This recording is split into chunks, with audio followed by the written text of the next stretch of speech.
Nous voilà repartis pour un troisième volet de notre débunkage des mythes du monde du fitness, avec au programme aujourd'hui 2 clichés dont nous allons parler ensemble. Juste avant de commencer, si vous appréciez ces vidéos hebdomadaires, pensez aux likes, commentaires, partages, toute forme de soutien aide énormément. Le premier cliché que nous allons débunker ensemble aujourd'hui est le suivant. Comment maigrir d'une partie du corps spécifique? La plupart des coachs ayant travaillé avec des athlètes débutants ont déjà dû recevoir au moins une fois cette question. Comment je fais pour maigrir de cette partie précise du corps? La plupart du temps, c'est vers la zone des poignées d'amour. La réponse à cette question est simple. C'est impossible. Quelques études tentent à affirmer qu'une orientation de la perte de masse graisseuse vers une zone précise du corps serait possible, mais même si cela s'avérait vrai, ce serait en infime proportion. Pour faire simple, non, vous ne pouvez pas cibler votre perte de poids. Comme expliqué dans ma vidéo sur la nutrition, c'est un déficit calorique qui va engendrer votre perte de poids. Votre corps va puiser dans ses réserves pour trouver les calories nécessaires. Donc oui, faire des abdos et travailler ses obliques pendant des heures va augmenter votre dépense calorique, mais ne va en aucun cas indiquer à votre corps que c'est dans cette zone précise qu'il faut puiser. Chaque personne va stocker le gras différemment, et malheureusement cela ne peut pas être changé. Si vous êtes en surpoids, avec une couche de graisse qui recouvre vos muscles, alors combiner une perte de masse grasse et une prise de masse musculaire peut être intéressant pour atteindre vos objectifs de silhouette. Mais si vous êtes déjà sec, alors travailler une partie spécifiquement peut aider à la tonifier. Donc non, vous ne ciblerez pas une perte de masse grasse à l'endroit exact que vous souhaiteriez.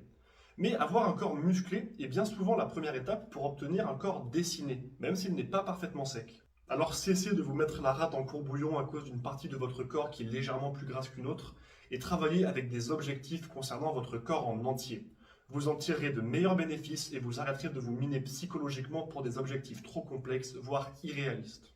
Le second mythe à corriger concerne les personnes âgées et la pratique sportive. En effet, avec l'âge, les capacités physiques ont tendance à diminuer. Des personnes n'ayant jamais pratiqué de leur vie sont donc effrayées à l'idée qu'il soit trop tard pour commencer à pratiquer. Avant toute chose, il faut respecter ses craintes. C'est le premier pas pour les guérir. Ensuite, il faut comprendre que le corps humain possède de remarquables facultés d'adaptation. Si vous avez été un sportif toute votre vie, même à petite dose, alors votre organisme se réadaptera très vite à la reprise d'une activité physique, même si vous avez fait une pause entre-temps. Et si vous ne vous êtes jamais entraîné, ce n'est pas un problème. Il faudra simplement adapter certaines pratiques et laisser plus de temps à votre corps pour s'adapter, mais il y arrivera sans souci. Le maître mot dans toutes ces situations, c'est progressivité. Que vous soyez âgé, désentraîné, en surpoids, blessé, etc., votre corps est fait pour être en mouvement. Cela peut prendre du temps de trouver la pratique la plus intéressante et de laisser votre corps s'adapter, mais c'est absolument possible. Évidemment, il est extrêmement rare qu'un senior s'entraîne de la même manière qu'un athlète de haut niveau dans la fleur de l'âge.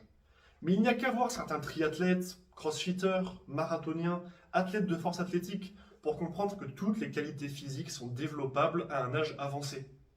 Beaucoup de ces sportifs n'ont pas commencé au berceau, voire ont débuté très tard. Si vous travaillez avec un coach compétent, qui sait s'adapter à vous et respecter les progressivités nécessaires, alors tous les sports vous sont accessibles, peu importe votre âge.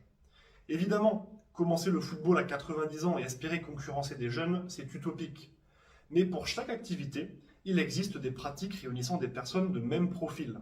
Pour la petite information, notons également qu'une pratique pertinente d'une activité physique permet de réduire les douleurs ressenties, d'être plus à l'aise dans les tâches du quotidien, de sécréter des hormones améliorant l'état psychologique et de mieux vieillir.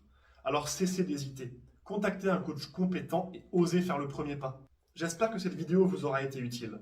Si vous avez des questions sur les points que je viens d'aborder ou d'autres interrogations sur le sujet, contactez-moi pour me les poser.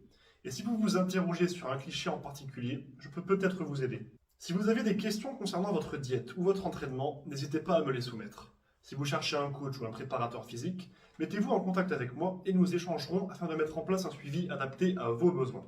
Et si vous voulez que j'aborde un sujet en particulier dans ce type de vidéo, faites-le moi savoir. Sur ce, bon entraînement et n'oubliez pas, rendez-vous fiers.